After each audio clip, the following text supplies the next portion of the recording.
सभी बच्चों का फिर से एक बार बहुत बहुत स्वागत।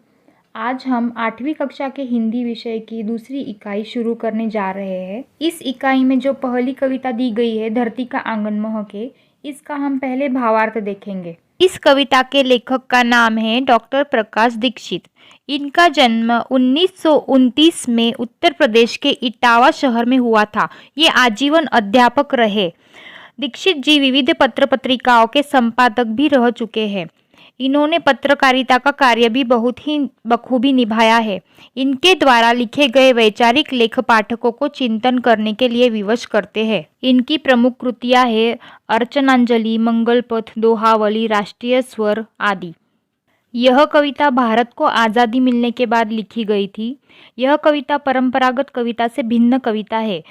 इसमें नए भावबोधों के अभिव्यक्ति के साथ नए मूल्य एवं नए शिल्प विधान का प्रयोग किया जाता है। मनुष्य ने कर्म, ज्ञान व विज्ञान के बल पर धरती का नाम रोशन किया है। मनुष्य को आशा है कि आज नहीं तो कल उसकी सारी चाह पूरी होगी। उसके पास विश्वास है। इस धरती पर इंसान ने अच्छा कर्म करके शिल्प कला का निर्माण किया है। अच्छे कर्मों के द्वारा ही धरती फूलों फलों से संपन्न हो जाएगी।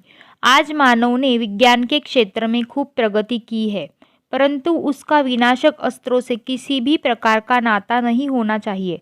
मनुष्य को मानवता का मीटर बनकर दूसरों के दिल की गहराई मापने का कार्य करना चाहिए। स्नेह के द्वारा व्यक्ति को अपनी आत्मा प्रकाशित करनी चाहिए। जब ऐसा होगा तब धरती पर मानवता का विकास होगा। तो चलो बच्चों, कविता की शुरुआत करते हैं। धरती का आंगन महके कर्म ज्ञान विज्ञान से, ऐसी सरिता करो प्रवाहित खिले खेत सब धान से। अभिलाषाएं नित मुस्काए आशाओं की छाह में, पैरों की गति बंधी हुई हो विश्वासों की राह में। शिल्पकला कुमुदों की माला वक्षस्थल का हार हो, फूल फलों से हरी भरी इस धरती का श्रृंगार हो। चंद्रलोक या मंगल ग्रह पर चढ़े किसी भी यान से, किंतु न हो संबंध विनाशक अस्त्रों का इंसान से।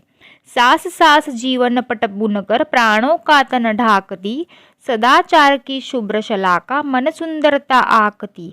प्रतिभा का पैमाना मेधा की ऊंचाई नापता, मानवता का मीटर बन मन की गहराई मापता। आत्मा को आवृत्त कर दे स्नेह प्रभा परिधान से, करें अर्चना हम सब मिलकर वसुधा के जयगान से। तो इस कविता की पहली दो पंक्तियों का अर्थ देखते हैं। धरती का आंगन महके कर्म ज्ञान विज्ञान से, ऐसी सरिता करो प्रवाहित खिले खेत सब धान से। कर्म ज्ञान व विज्ञान की महत्ता के कारण धरती का आंगन महक रहा है। मनुष्य ने कर्म ज्ञान व विज्ञान के बल पर धरती का नाम रोशन किया है। ज्ञान व विज्ञान के बल पर धरती पर सभी खेत लहलहा उठे ऐसी धारा प्रवाहित करो। कर्म ज्ञान व विज्ञान के द्वारा धरती को संपन्न बना दो।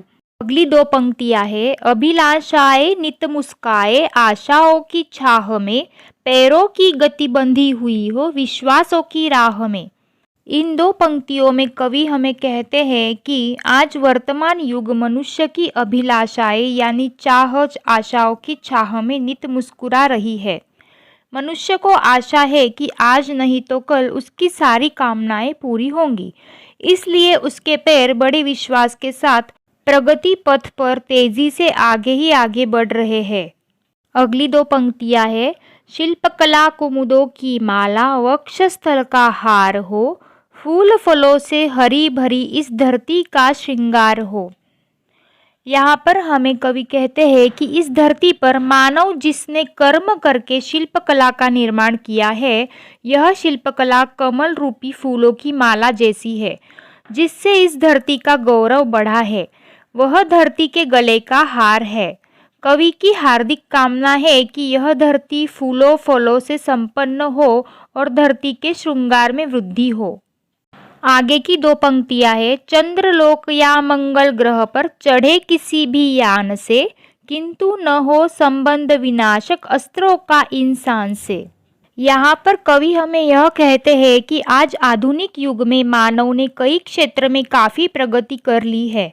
उसने ज्ञान व विज्ञान के बल पर आसमान को नाप लिया है। वह चंद्रलोक या मंगल ग्रह पर भी अपने अंतरिक्ष यान से जा सकता है। उसने चतुर्दिक प्रगति कर ली है। उस पर किसी भी प्रकार की रोक टोक नहीं है, परंतु उसका विनाशक अस्त्रों से किसी भी प्रकार का नाता नहीं होना चाहिए। उसे मानवता की रक्षा करनी है। आगे की 2 पंक्तियां है। सास सास जीवन पट बुनकर प्राणों का तन ढाकती, सदाचार की शुभ्र शलाका मन सुंदरता आकती।